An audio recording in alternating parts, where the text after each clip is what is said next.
Friends ఈ వీడియోలో వచ్చేసి మనం అయితే చెక్ బాక్స్ అయితే యూస్ చేయబోతున్నాం అనమాట. సో బేసిక్ గా మనం చెక్ బాక్స్ ని ఎక్కడెక్కడ యూస్ చేస్తాం అంటే terms and conditions and terms and services ఇలాంటప్పుడు యాక్సెప్ట్ చేయాలంటే మనం చెక్ బాక్స్ ని యూస్ చేస్తేనే మనం అయితే యాక్సెప్ట్ చేస్తాం. అంటే టిక్ చేస్తే మనకి ఇలా టిక్ సింబల్ అయితే వస్తుంది కదా, అప్పుడే మనం రిజిస్టర్ అవ్వడం కానీ ఇవన్నీ జరుగుతాయి అనమాట. సో దీన్ని ఎలా యూస్ చేయాలి అనేది మీకు ఎక్స్ప్లెయిన్ చేస్తాను. సో ఇప్పుడు వచ్చేసి నేను చెక్ బాక్స్ అయితే తీసుకుంటున్నాను అనమాట. స్క్రీన్ 1 లోకి చెక్ బాక్స్ తీసుకున్నా. ఇప్పుడు మనం స్క్రీన్ 1 నుంచి స్క్రీన్ 2కి వెళ్ళాలంటే మీకు రెండు ఆప్షన్స్ చెప్పా. ఒకటి బటన్ క్లిక్ చేసి మనం స్క్రీన్ 1 నుంచి స్క్రీన్ 2కి వెళ్ళొచ్చు. ఇంకోటి మనం క్లాక్ అనే సెన్సార్ యూస్ చేసుకొని ఒక స్క్రీన్ నుంచి ఇంకో స్క్రీన్ కి వెళ్ళొచ్చు అని చెప్పా కదా. బటన్ క్లిక్ చేసినప్పుడు ఇది టిక్ చేసుంటేనే మనకి స్క్రీన్ 2 అన్నది ఓపెన్ అవుద్ది అనమాట. అది మన కండిషన్ అనమాట. అది ఎలా చేయాలని చూద్దాం. ఇప్పుడు వచ్చేసి బ్లాక్స్ లోకి అయితే వెళ్దాం. బ్లాక్స్ లోకి వెళ్ళి బటన్ 1 తీసుకోండి. బటన్ 1 క్లిక్ అన్న తీసుకోండి. తీసుకున్న తర్వాత ఇక్కడ వచ్చేసి మనం కంట్రోల్ లోకి అయితే వెళ్ళండి. కంట్రోల్ లోకి వెళ్ళిన తర్వాత ఇక్కడ ఇఫ్ దెన్ అని ఉంది కదా, ఇదైతే తీసుకోండి. ఇది వచ్చేసి మనకి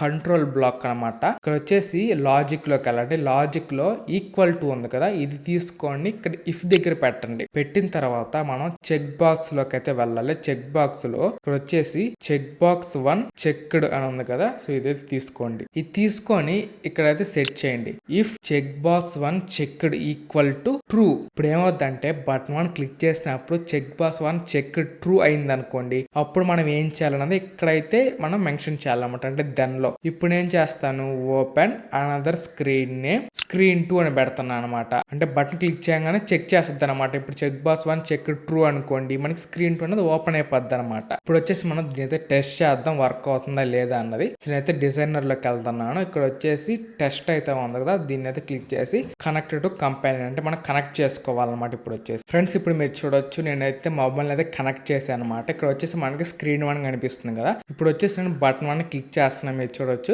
బటన్ 1 ని ఎంత క్లిక్ చేసినా కూడా మన స్క్రీన్ 2కి అయితే వెళ్ళట్లేదు అనమాట. ఎందుకంటే మన చెక్ బాక్స్ 1 ని టిక్ చేయలేదు కాబట్టి మన స్క్రీన్ 2కి అయితే వెళ్ళవన్నమాట. ఈ బటన్ ని ఎంత క్లిక్ చేసినా కూడా. ఇప్పుడు వచ్చేసి నేను ఏం చేస్తాను, దీన్ని టిక్ చేస్తాను. ఇప్పుడు వచ్చేసి ఈ బటన్ నేను క్లిక్ చేశాను అనుకోండి, మీరు చూడొచ్చు స్క్రీన్ 2కి అయితే వచ్చేసాను అనమాట. అంటే మనం దాన్ని చెక్ చేసినప్పుడే మనకి ఏదన్నా జరగాలి. ఇప్పుడు నేను వచ్చేసి స్క్రీన్ 1 అని పెట్టా అక్కడ, కానీ మన స్క్రీన్ 1 బదులు చాలా పెట్టొచ్చు అనమాట. మనం రిజిస్ట్రేషన్ చేసేటప్పుడు టర్మ్స్ అండ్ కండిషన్స్ ఇవి యాక్సెప్ట్ చేస్తేనే రిజిస్ట్రేషన్ చేయాలి. అప్పుడు రిజిస్ట్రేషన్ బటన్ క్లిక్ చేస్తే ఇది చెక్ అయినప్పుడే మనకి రిజిస్ట్రేషన్ అవుతుంది అనమాట. సో ఇట్లాగా మనం ఈ చెక్ బాక్స్ అయితే యూస్ చేసుకోవచ్చు. అంటే కండిషన్ లాగా ఇది టిక్ చేసినప్పుడే మనకి ఏదైనా ఒక యాక్షన్ జరగాలి అని మనం అయితే సెట్ చేసుకోవచ్చు అనమాట. ఇట్లాగా సో ఇది ఫ్రెండ్స్ ఈ వీడియోకి వచ్చేసి. సో వీడియో అయితే ఎలా అనిపించింది కింద కామెంట్ చేయండి. నచ్చినట్టు లైక్ చేసి మీ ఫ్రెండ్స్ కూడా ఈ వీడియో అయితే షేర్ చేయండి. అలాగే మీరు కనుక మన ఛానల్ సబ్స్క్రైబ్ చేసుకుంటే వెంటనే మా ఛానల్ సబ్స్క్రైబ్ చేసుకొని బెల్ ఐకాన్ క్లిక్ చేసి ఆల్ లో పెట్టుకోండి. ఎందుకంటే నెక్స్ట్ ఇంకా నేను సర్క్యులర్ ప్రోగ్రెస్ అలాగే డేట్ పిక్కర్ వీటన్నిటి మీద కూడా వీడియోస్ అయితే చేస్తాను అనమాట. So thank for watching. జై హింద్.